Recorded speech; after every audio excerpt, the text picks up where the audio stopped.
Okay, very familiar.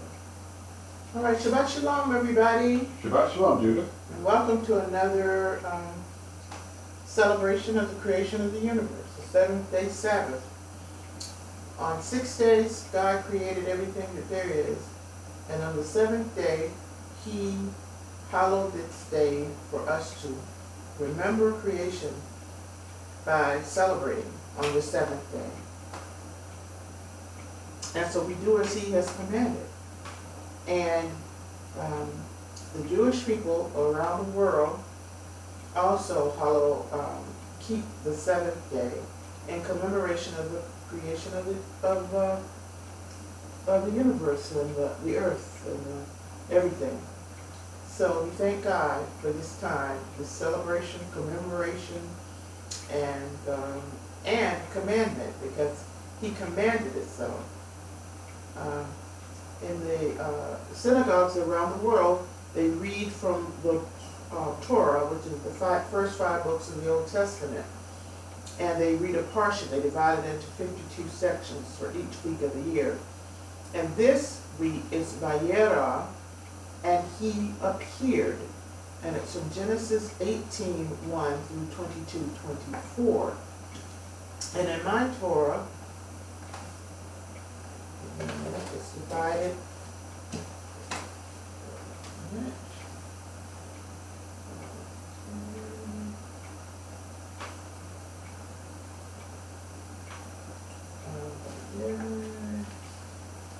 It's divided into 4 sections. The first being Genesis 18:1 through 15, the messengers. The second section, Sodom and Gomorrah, Genesis 18:16 through 19:38. The third is Crisis, Genesis 21 through 21:34. And the fourth is the Akedah, Genesis 22:1 through 24. And it begins, Vayera Elav Adonai Be'elmi Mamre Vehu Yeshev Patach HaOchel Kahum Hayom V'yesha Einav V'yere V'hine Shlosha Anashim Mitzvim Alav V'yere V'yeratz Lekratam Mi Patach HaOchel V'yeshahu Atsa. The Lord appeared to him by the terebinths of Mamre. He was sitting at the entrance of the tent as the day grew hot. Looking up, he saw 3 men standing near him. As soon as he saw them, he ran from the entrance of the tent of the meeting to greet them, and bowing to the ground. Psalm 118. Oh, give thanks unto the Lord, for He is good, because His mercy endures forever. Let Israel now say that His mercy endures forever. Let the house of Aaron now say that His mercy endures forever. Let them now that fear the Lord say that His mercy endures forever. I call upon the Lord in distress. The Lord answered me and set me in a large place. The Lord is on my side. I will not fear. What can man do unto me? The Lord taketh my part with them that help me. Therefore shall I see my desire upon them that hate me. It is better to trust in the Lord than to put confidence in men. It is better to trust in the Lord than put confidence in princes. All nations compass me about, but in the name of the Lord I will destroy them. They compass me about, yea, they compass me about, but in the name of the Lord I will destroy them. They compass me about like bees. They were quenched as the fire of thorns. for in the name of the Lord I will destroy them. Thou hast trusted sore at me, that I might fall, but the Lord helped me. The Lord is my strength and song, and is become my salvation.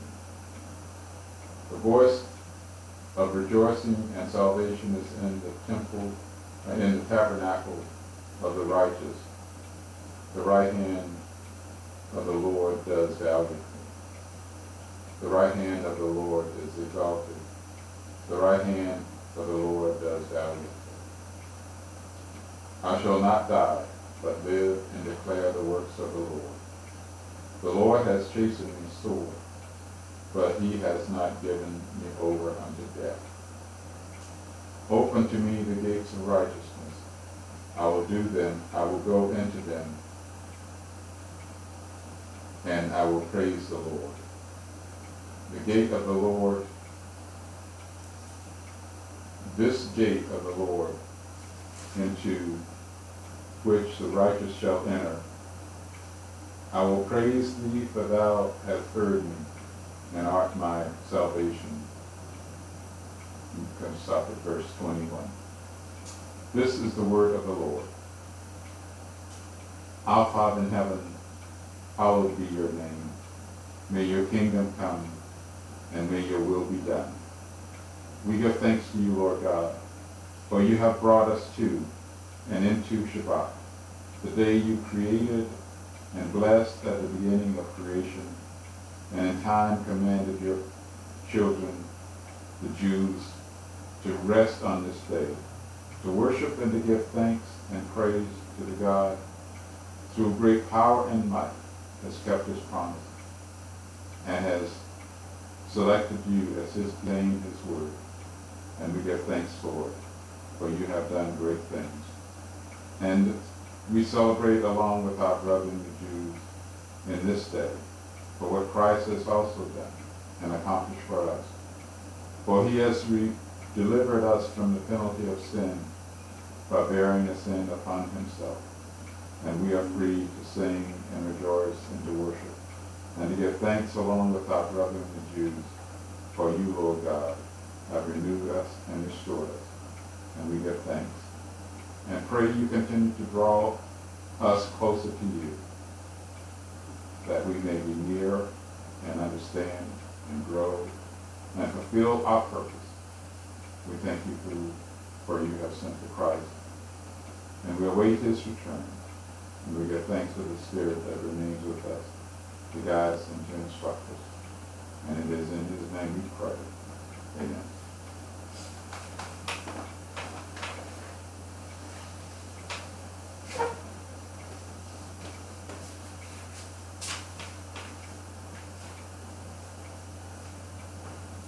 Baruch atah Adonai Eloheinu melech haolam hamotzi lechem min sarah.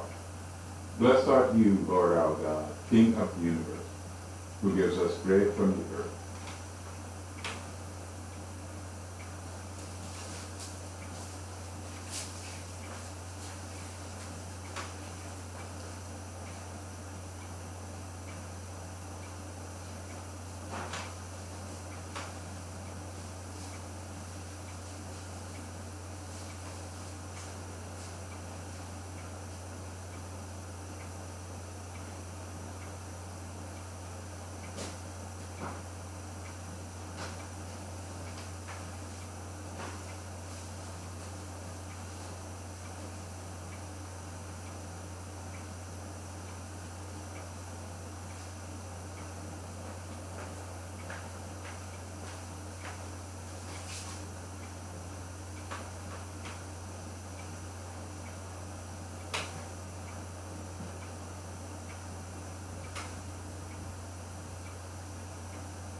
Baruch atah Adonai Eloheinu melech haolam, Barei pri hagafen. Blessed art you, Lord our God, King of the universe, who gives us the fruit of the vine. Shabbat shalom. Shabbat shalom.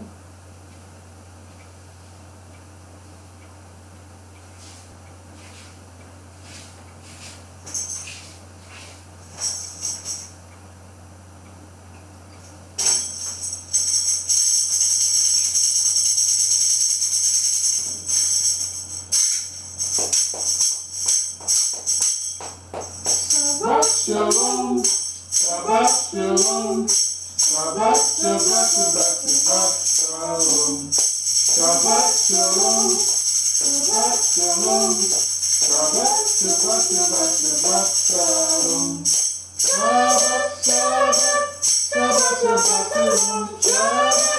Shabbat, Shabbat, shalom, Shabbat shalom, Shabbat, Shabbat, Shabbat, Shabbat, Shabbat shalom, everybody. Shabbat shalom, Judith.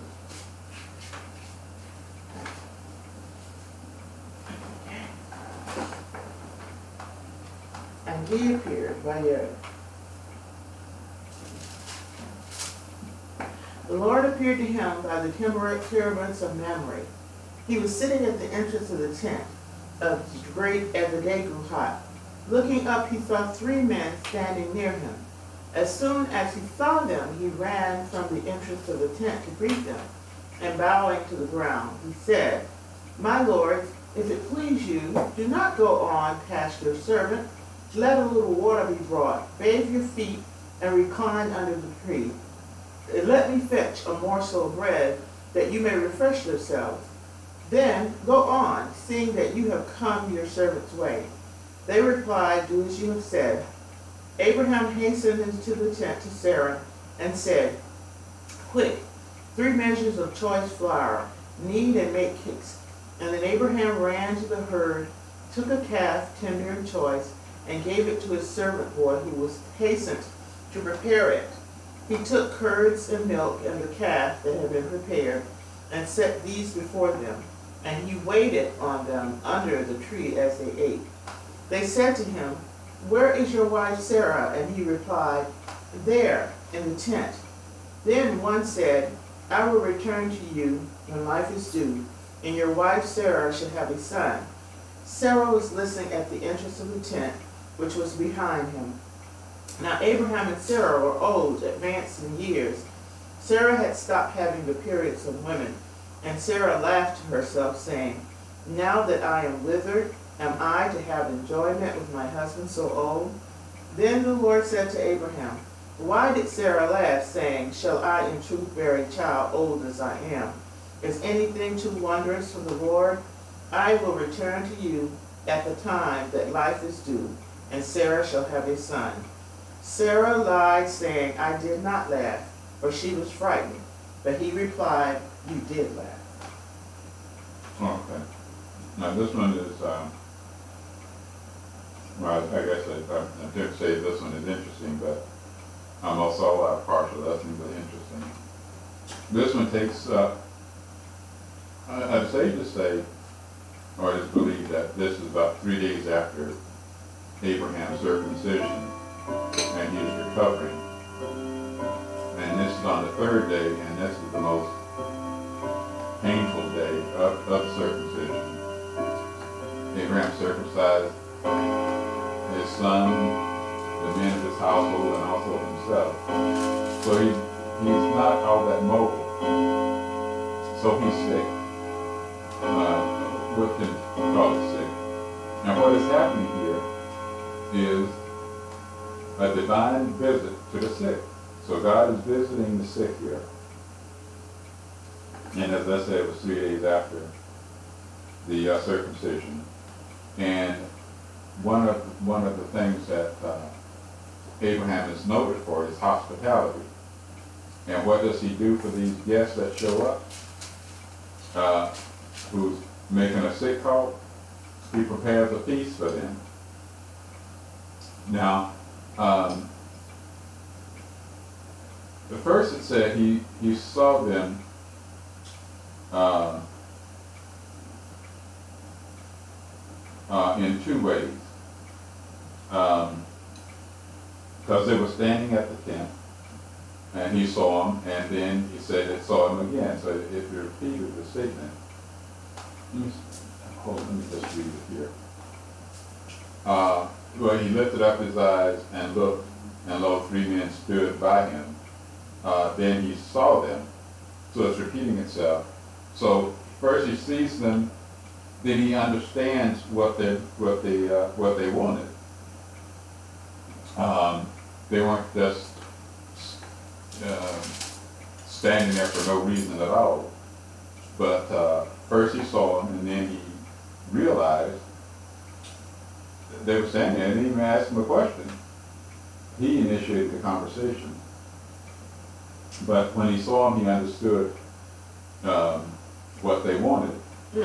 Now, I did say he saw them in two ways.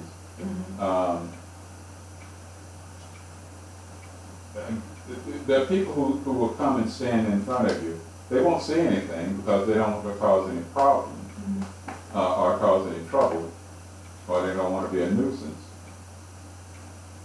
And Abraham didn't simply ask, did they need anything or want anything. He just anticipated what they needed. And I think when I was growing up, we would use the expression, a hint from the wise is all that you need.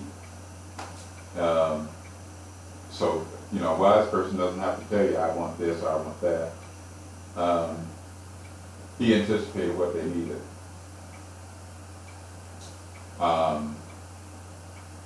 What else is here? Abraham is showing kindness to these guests.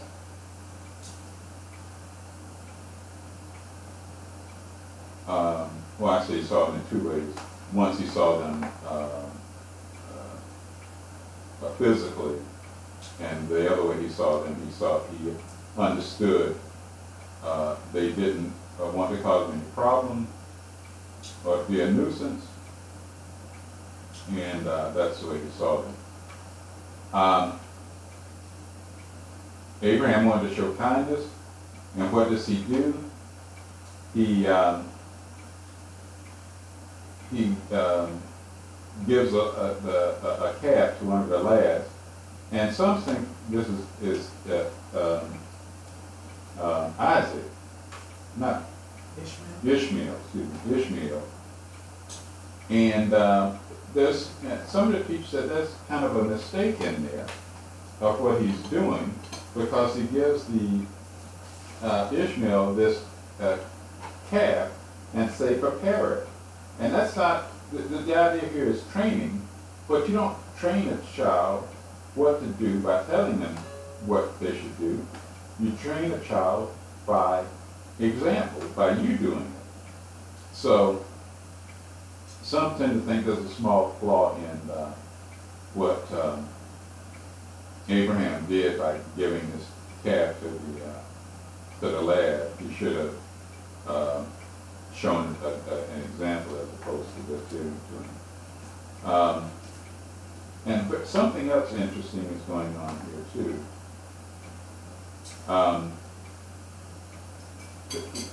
The thing, Abraham did things for the angels, and he also used a go-between to do things for the angels. And it's very interesting. The first one was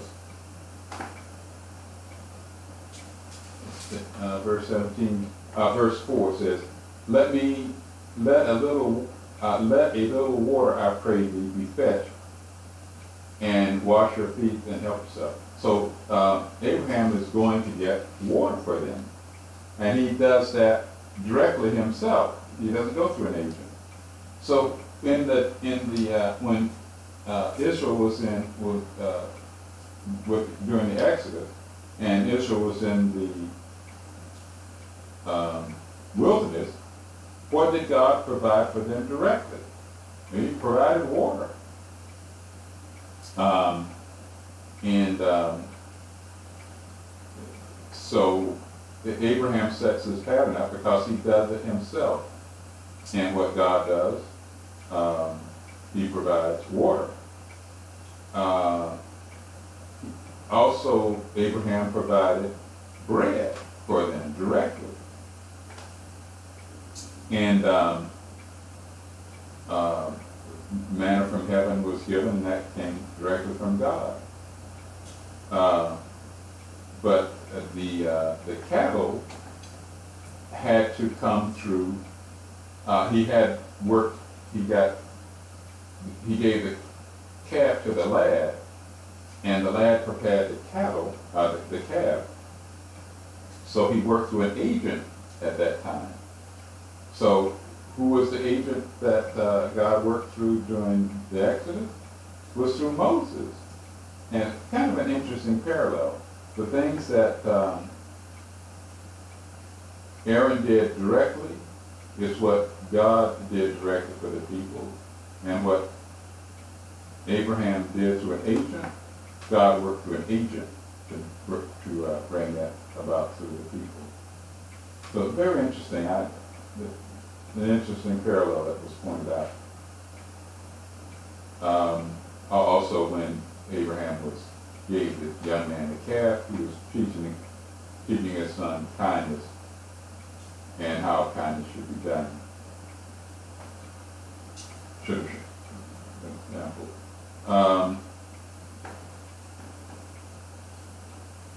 The other thing that's of interest is in verse 13, where they asked, well, maybe not in 13 itself, but they asked the question of where was Sarah. Now, they were not talking directly to Sarah. This is what they're talking to Abraham. And where was Sarah? And you said she's in the tent. And they said that she's going to have a child, and Sarah laughed. Now, we saw last week that Abraham laughed first. So what's the difference between the laughs? The laugh of Abraham, the laugh of Sarah was one of, this is absurd. This is just not going to happen. While the laugh of Abraham was a laugh of surprise. You'll see something and it just surprised you to no end, and you laugh. Maybe it's like a funny joke that that is told, and a surprise ending, and you laugh. And then there's the other, that was Abraham's laugh, while Sarah's laugh was one of absurd, because she said, wait a minute, I'm too old to have children. That's absurd. And some say when she denied that she laughed, she was pretty much talking to herself. Said, no, I didn't laugh. And she was kind of going back and forth. But they were both laughed, but there was two different types of laughter. One was surprise, maybe even happiness and joy and gladness. And the other laugh was one that was absurd. And I think I'm going to stop there. Very interesting. I like what the angel says, is there anything too wondrous to the Lord? Mm-hmm. Because the period of women has stopped. Right. So in this day and age, if a woman's period stopped, it means she doesn't have any eggs. Right. And so there's definitely a miraculous intervention here, I think. Mm-hmm. But it is, again, it reminds us to keep this phrase in mind. This question in mind, is there anything too wondrous for the Lord? Mm-hmm. And the answer here is no, there's nothing too wondrous. He's able to do exceedingly above all that we can ever hope or imagine. Okay, section 2 is Sodom and Gomorrah. Genesis 18:16 through 19:18. The men set out from there and looked down toward Sodom, Abraham walking with them to see them off. Now the Lord had said, shall I hide from Abraham what I am about to do?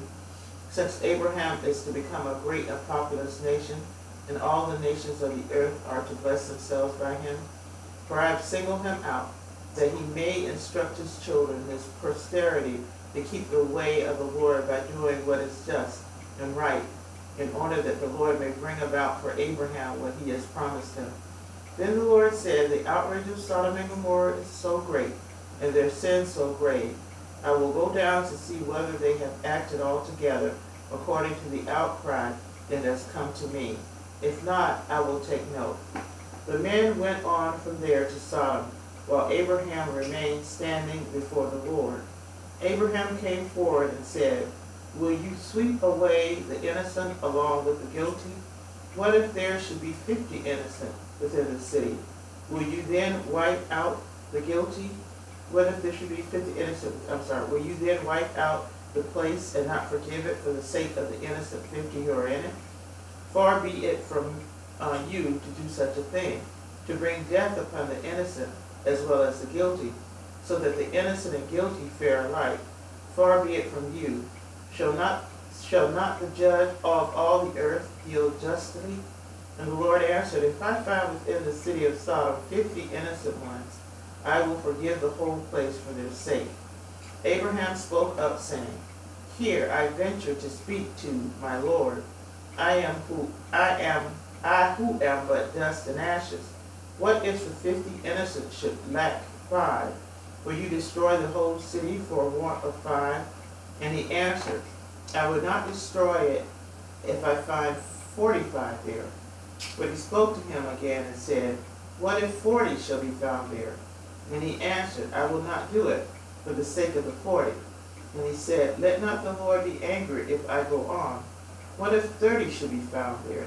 And he answered, I will not do it if I find 30 there. And he said, I venture again to speak to my Lord. What if 20 should be found there? And he answered, I will not destroy for the sake of the 20. And he said, let not the Lord be angry if I speak, but this last time. What if 10 should be found there? And he answered, I will not destroy for the sake of the 10. When the Lord had finished speaking to Abraham, he departed, and Abraham returned to his place. The 2 angels arrived in Sodom in the evening, as Lot was sitting in the gate of Sodom. When Lot saw them, he rose to greet them, and bowing low with his face to the ground, he said, please, my lords, turn aside to your servant's house to spend the night, and bathe your feet. Then you may be on your way early. But they said, no, we will spend the night in the square. But he urged them strongly, so that they turned his way and entered his house. He prepared a feast for them, and baked unleavened bread, and they ate. They had not yet lain down when the townspeople, the men of Sodom, young and old, all the people to the last man, gathered around the house. And they shouted to Lot, and said to him, where are the men who came to you tonight? Bring them out to us, that we may be intimate with them. So Lot went out to them to the entrance, shut the door behind him, and said, I beg you, my friends, do not commit such a wrong. Look, I have 2 daughters who have not known a man. Let me bring them out to you, and you may do to them as you please. But do not do anything to these men, since they have come under the shelter of my roof. But they said, stand back. The fellow, they said, came here as an alien, and already he acts the ruler. Now we will deal worse with you than with them. And they pressed hard against the person of Lot, and moved forward to break the door. But the men stretched out their hands, and pulled Lot into the house with them, and shut the door. And the people who were at the entrance of the house, young and old, they struck with blinding light, so that they were helpless to find the entrance. Then the men said to Lot, whom else have you here? Sons-in-law, your sons and your daughters, or anyone else that you have in the city? Bring them out of the place, for we are about to destroy this place, because the outcry against them before the Lord has become so great that the Lord has sent us to destroy it.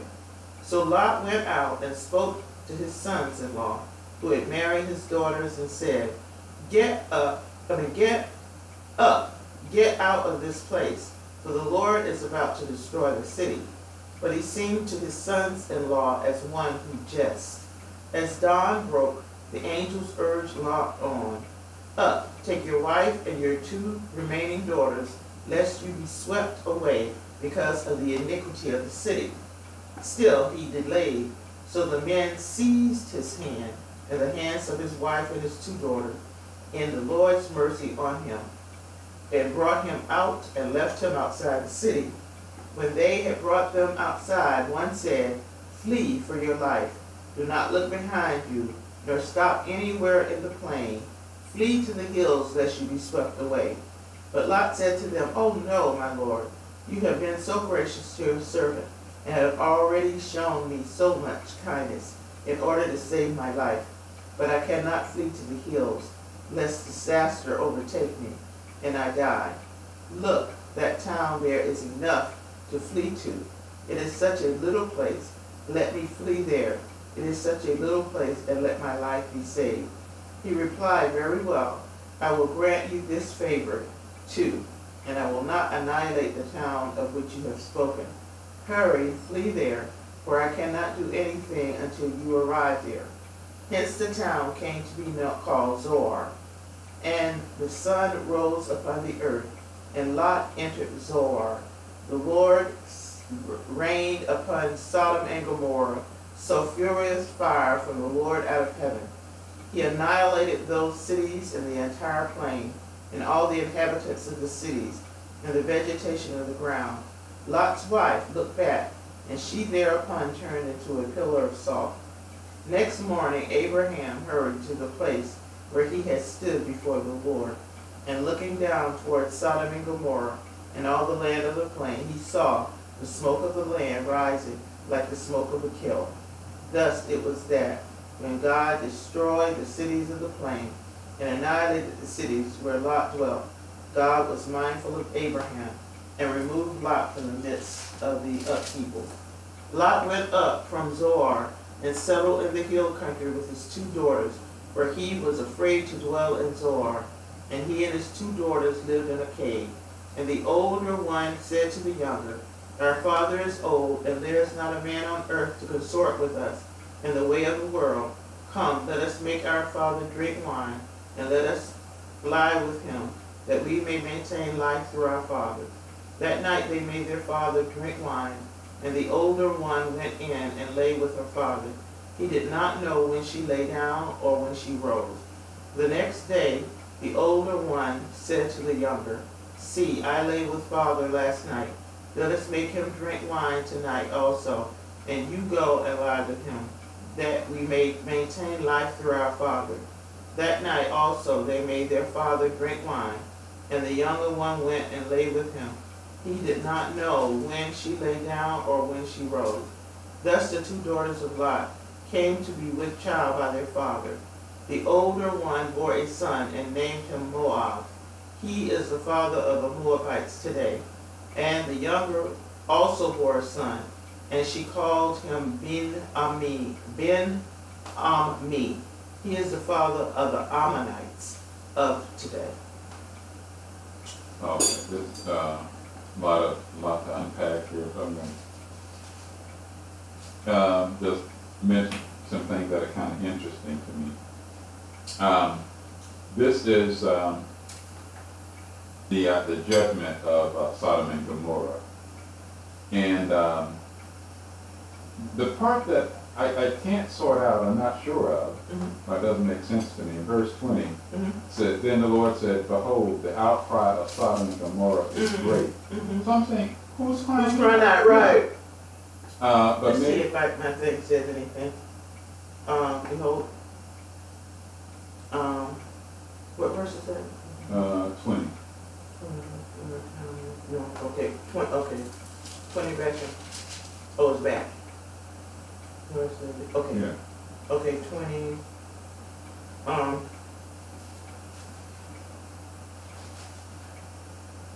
It doesn't say.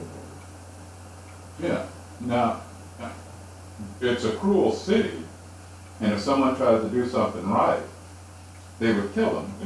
But to me, shoot, they probably already killed them. But there's still some crying out then, and there was crying out later. Well, you know, in Revelation, when it says when it talks about the blood of the saints are crying out from the ground, maybe the people they wrong. Yeah. Their blood is crying out to them. Okay, could be. Now, here's another interesting, verse 21, it says, and he said unto him, see, I will, I'm in the wrong place. Verse 21, maybe, this is the 18, excuse me. It says, I will go down and see whether it is done. I will go down now and see whether they have done altogether according to the cry of it, which is come unto me, and if not, I will know. So this is the judge of the earth. And you would think, well, God, the judge of the earth, is going to make his decision. But he isn't from where he is. But no, God comes down and gets first, in order to judge something properly, you must see it. I don't know. You must see the evidence first. How do I put it? Before passing judgment, a judgment must see the problem first. Judges cannot judge on hearsay, nor should we. So he's heard some things, but he can't judge based on hearsay.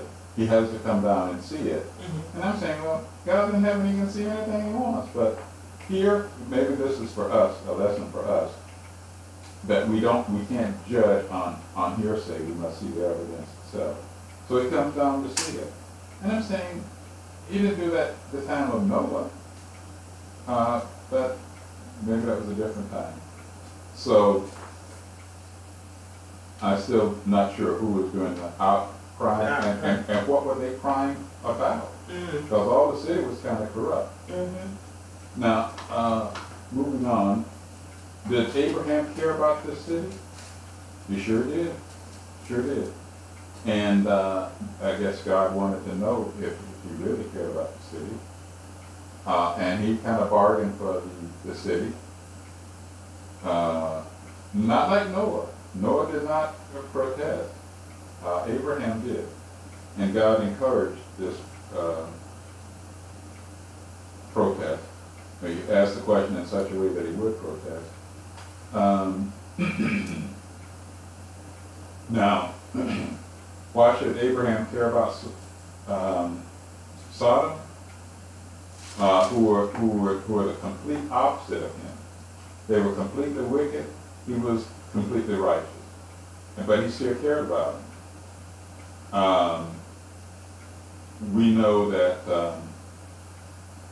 we know what Abraham said to the angel, but we don't know what Abraham was saying to the people of Sodom.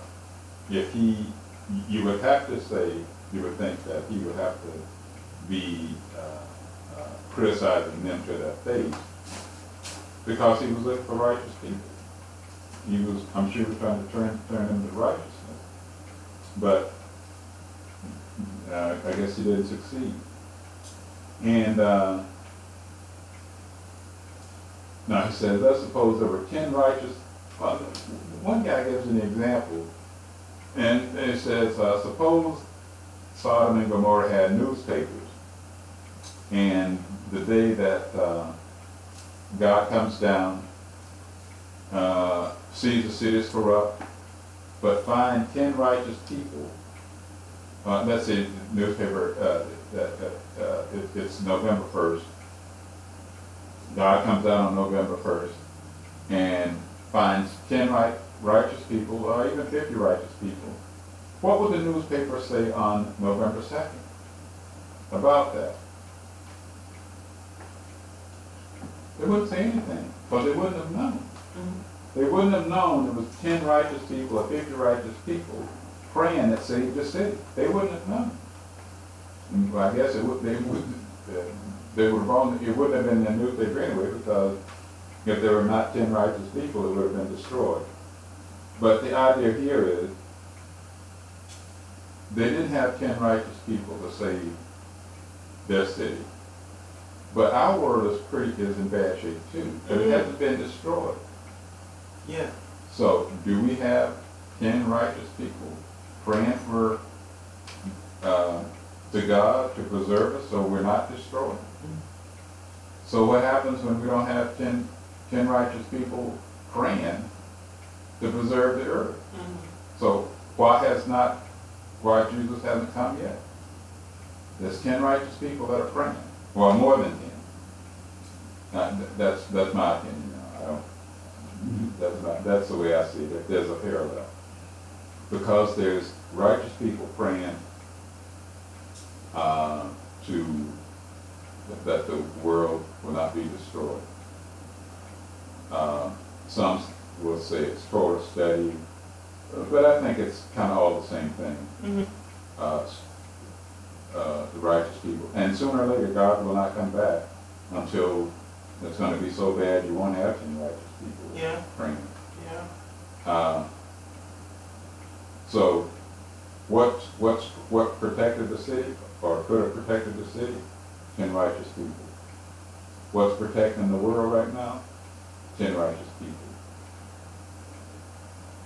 I also put in here, there's a spiritual dimension.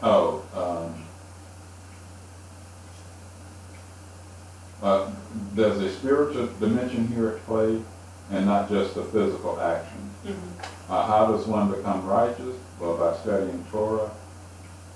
Actions speak louder than words, and Torah study speaks louder than action. So,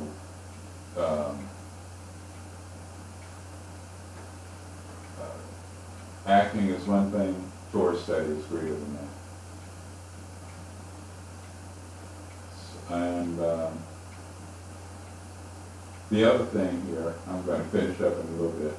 How do we know that Sodom had to be destroyed? What key verse tells us that Sodom had to be destroyed? And actually, yours read a little bit different than mine, because yours said because the younger, all the people came out, the younger to the older. Mine said the older to the younger. So, and the key is, old people are set in their ways. If you want to change society, who do you have to go to change the society? You go to the young. But here it's indicating that the young is even corrupt. So there's no hope. It's not like you can go to the young to save the city and turn them around. Right. The young were corrupt, and all of them came. The old, they're set in their ways. Yeah, they all came out. They all came out. Yeah. But if it was reversed, you would say, maybe there's some hope because the young people didn't come out. But so they were all infected, and that's why the whole city had to be destroyed. And my last point is, what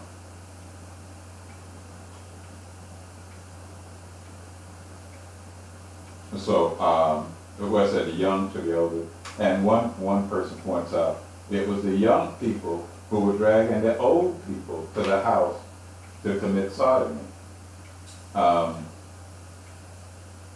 The other thing,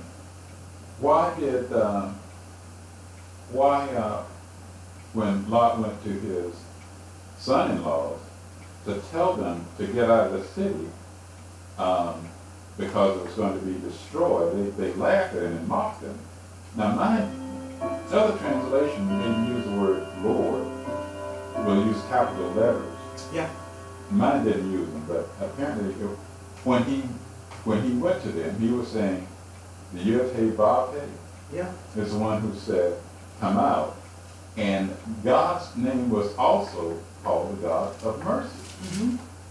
And so you come to a person and say, the God of mercy is going to destroy this place. You're not going to, no way. How can that be? If the God of mercy is going to show mercy, the God of mercy is not going to destroy the city. So that's why they laughed and mocked him, saying, that's ridiculous. You're telling me the God who is also merciful is going to destroy this city? Go away. So he was merciful. He let Lot and his daughter. Yeah, true. guess they're thinking, well, if he's so merciful, let show mercy to the whole city. And then everybody, Right. but what they forget is he's a God of justice too. And somebody's been crying out against him, so he has to give them justice. Right. Whoever's crying out, whoever that was crying out against him. But here, because of the way Lot put it, calling him the God of mercy, and you got to leave this place. They said, oh no, you're crazy. And they said, the other part, I know I'm going on a little too much here. I missed the part where Lot offered the men his daughters. And some say, well, that's pretty a cruel act. Why would the father do that? And apparently even fathers do that even nowadays when they send their daughters off to college. I looked at a statistic. I didn't want to look at it too deep. And it had to do with college kids. And I was a little surprised. It didn't break it down between male and female. But it said about 50% of college students suffer depression. 50%.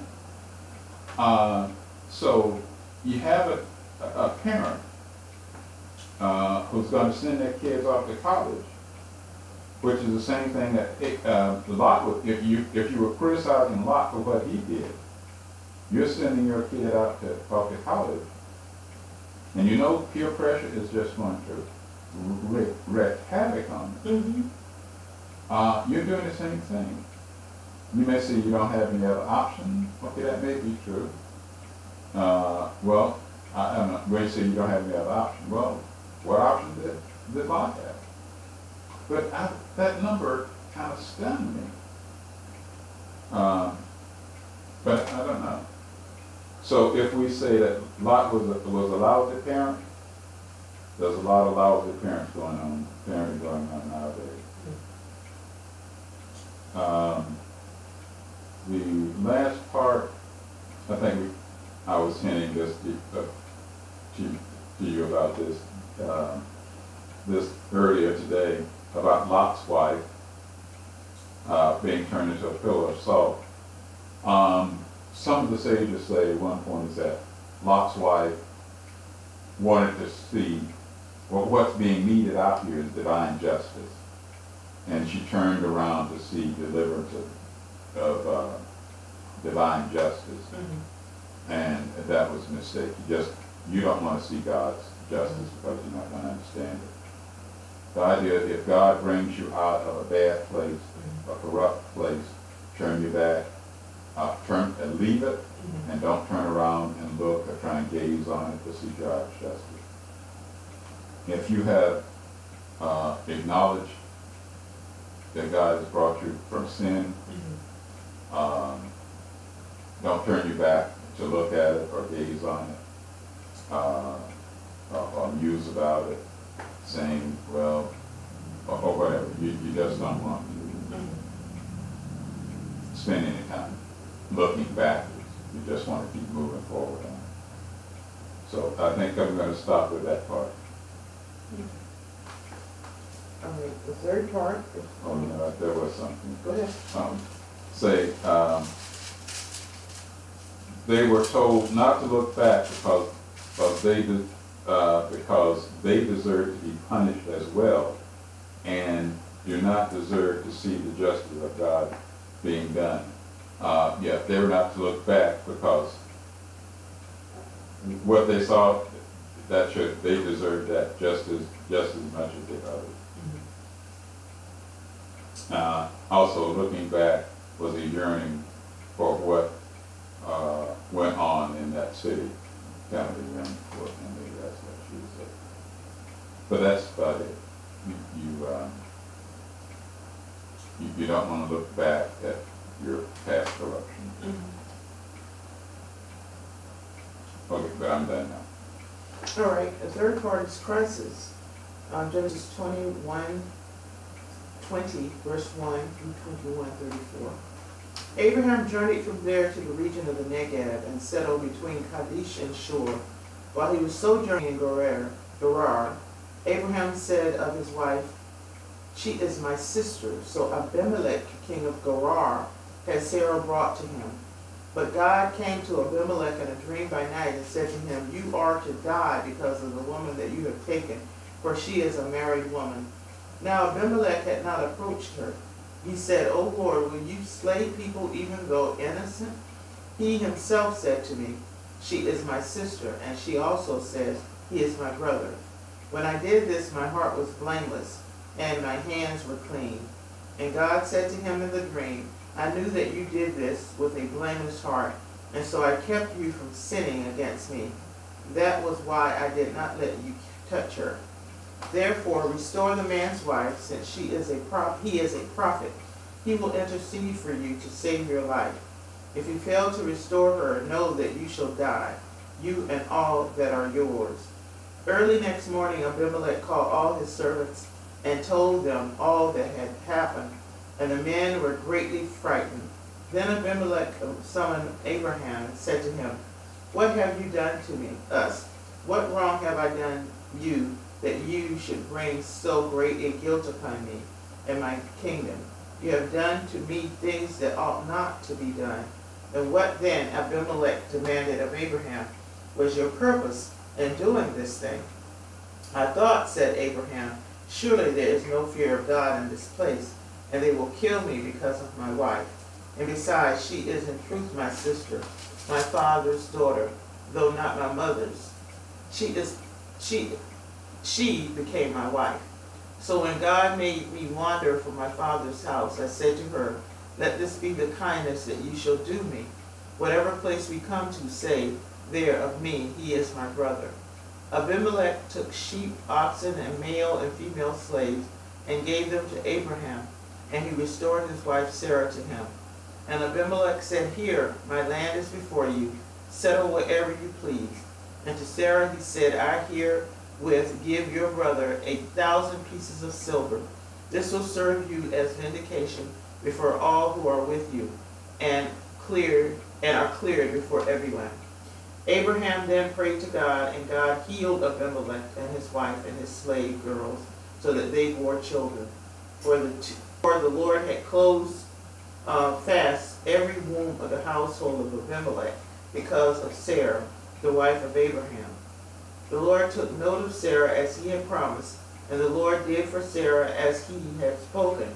Sarah conceived and bore a son to Abraham in his old age, at the set time of which God had spoken.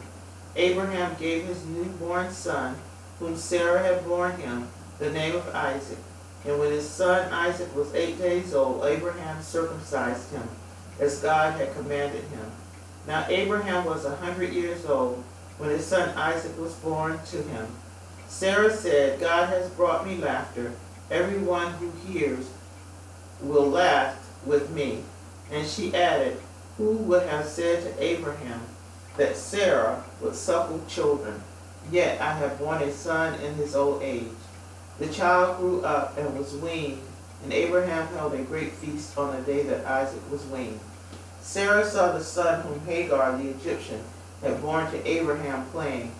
She said to Abraham, "Cast out that slave woman and her son, for the son of that slave shall not share in the inheritance with my son Isaac." The matter distressed Abraham greatly, for it concerned a son of his. But God said to Abraham, "Do not be distressed over the boy or your slave. Whatever Sarah tells you, do as she says, for it is through Isaac that offspring shall be continued for you. As for the son of the slave woman, I will make a nation of him too, for he is your seed."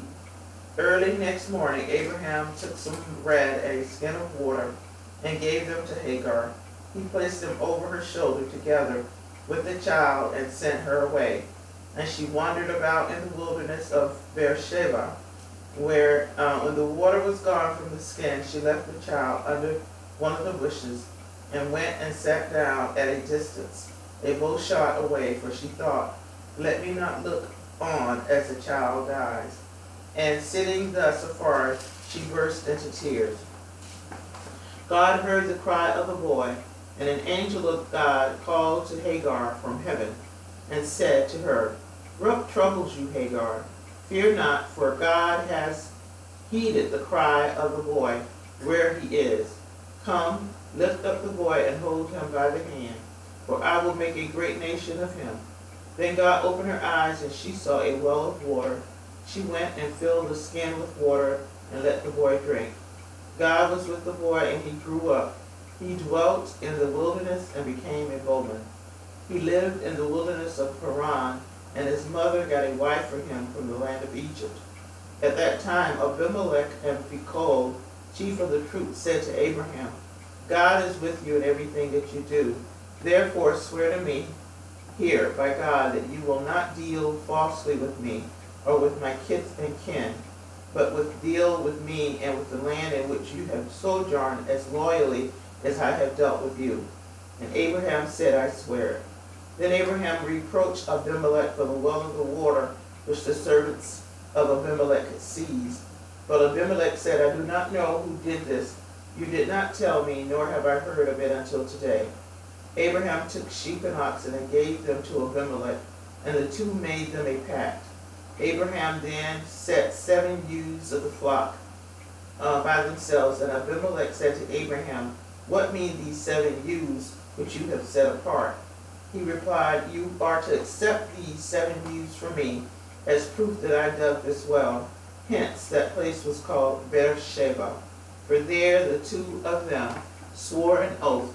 When they had concluded the pact at Beersheba, Abimelech and Phicol, chief of his troops, departed and returned to the land of the Philistines. Abraham planted a tamarisk at Beersheba and invoked there the name of the Lord, the everlasting God. And Abraham resided in the land of the Philistines a very long time.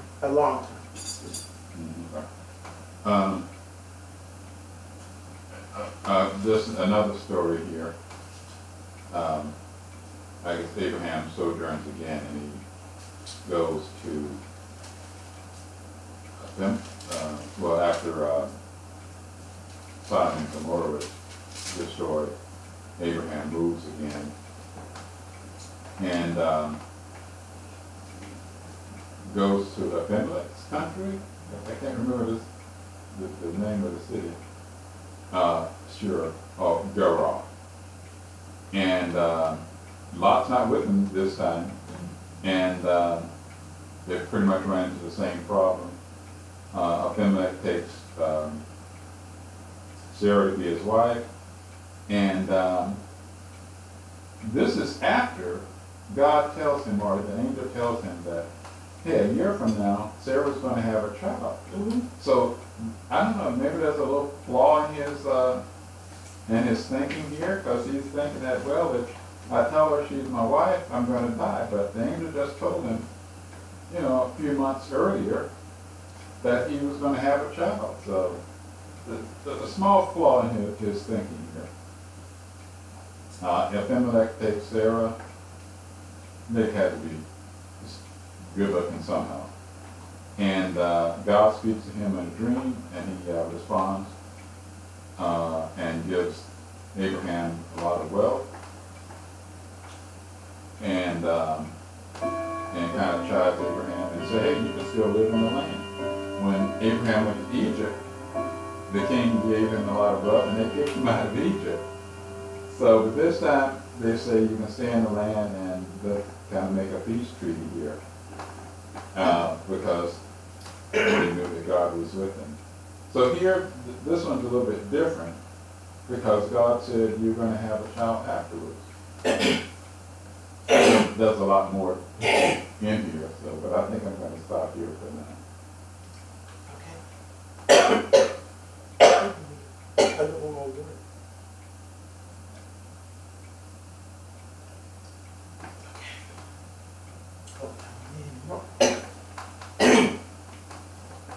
The fourth part is the Akita of the binding. Excuse me.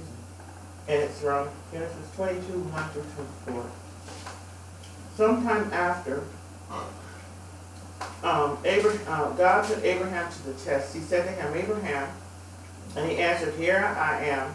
And he said, Take your son, your favorite one, Isaac, with you, whom you love, and go to the land of Moriah, and offer him there as a burnt offering on one of the heights, which I will point out to you. So early the next morning, Abraham saddled his ass, and took with him 2 of his servants and his son Isaac. He split the wood for the burnt offering, and he set out for the place of which God had told him. On the 3rd day, Abraham looked up and saw the place from afar. Then Abraham said to his servants, You stay here with the ass. The boy and I will go up there, and we will worship, and we will return to you. Abraham took the wood for the burnt offering and put it on his son Isaac. He himself took the firestone and the knife, and the 2 walked off together. Then Isaac said to his father, Abraham, Father, he answered, Yes, my son. And he said, Here are the firestone and the wood, but where is the sheep for the burnt offering? And Abraham said, God will see to the sheep for his burnt offering, my son. And the 2 of them walked on together. They arrived at the place of which God had told him. Abraham built an altar there. He laid out the wood. He bound his son Isaac. He laid him on the altar, on top of the wood. And Abraham picked up the knife to slay his son. Then an angel of the Lord called to him from heaven, Abraham, Abraham, and he answered, Here I am. And he said, Do not raise your hand against the boy, or do anything to him, for now I know that you fear God, since you have not withheld your son, your favorite one, from me. When Abraham looked up, his eye fell upon a ram caught in the thicket by its horns.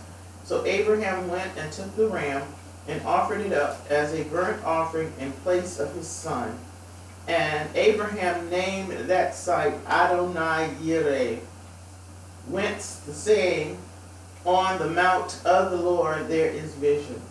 The angel of the Lord called to Abraham a second time from heaven and said, By myself I swear, the Lord declares, because you have done this and have not withheld your son, your favorite one, I will bestow my blessings upon you and make your descendants as numerous as the stars of heaven and the sands on the seashore, and your descendants shall seize the gates of their foes. All the nations of the earth shall bless themselves by your descendants, because you have obeyed my command. Abraham then returned to his servants as they departed together for Beersheba, and Abraham stayed in Beersheba.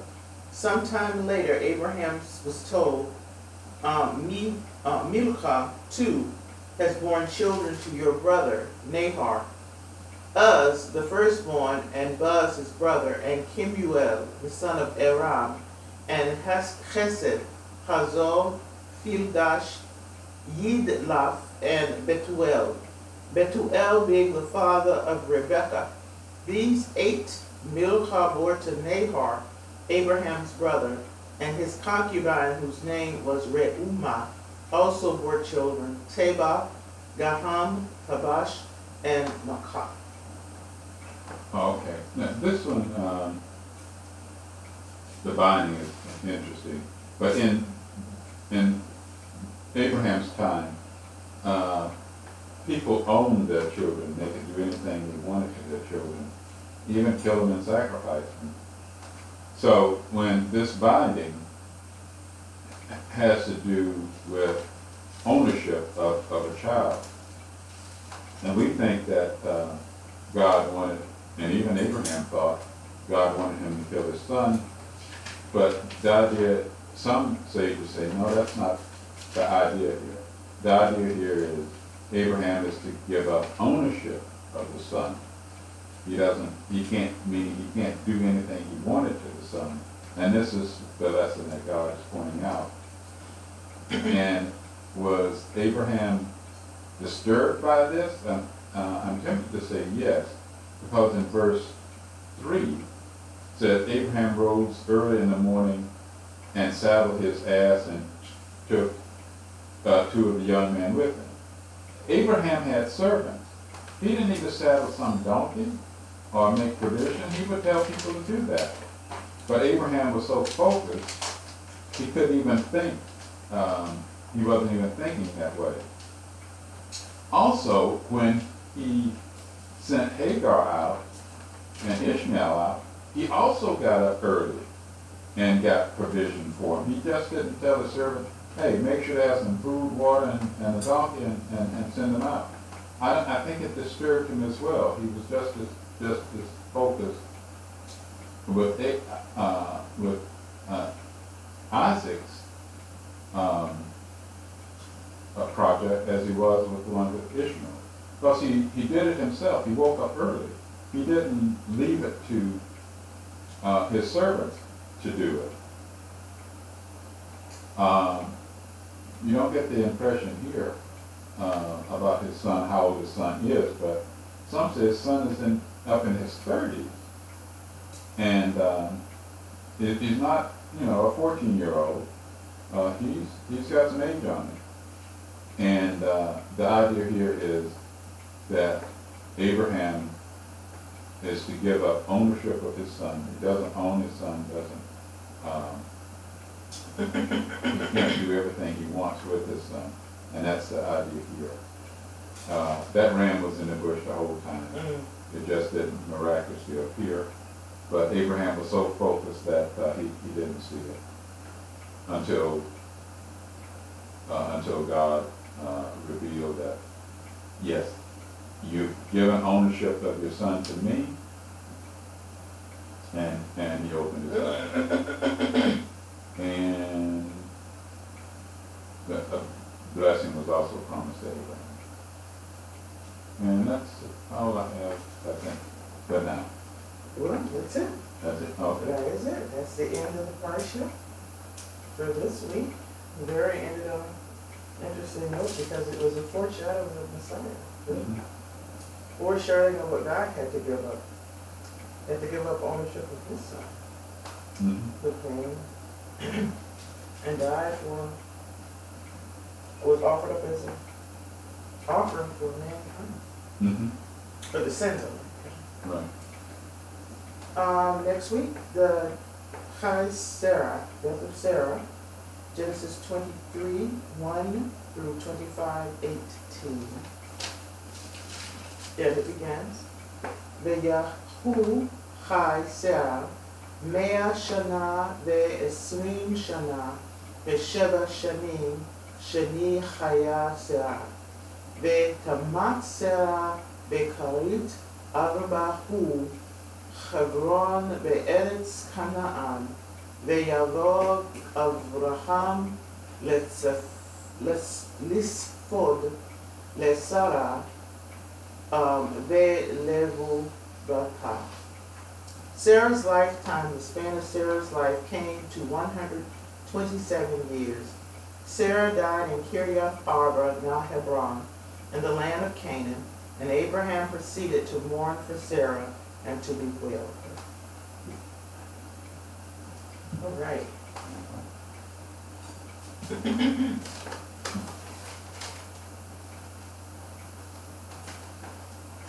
Ready? And a song that has been with me all week.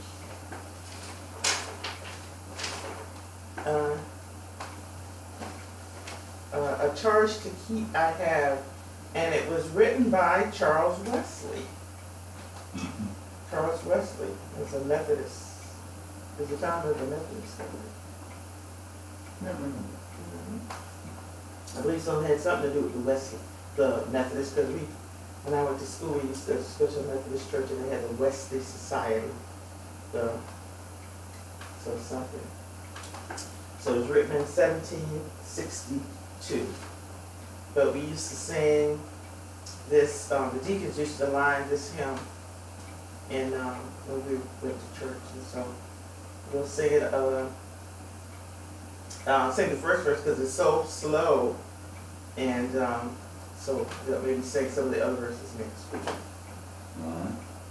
A charge to keep I have a God to glorify.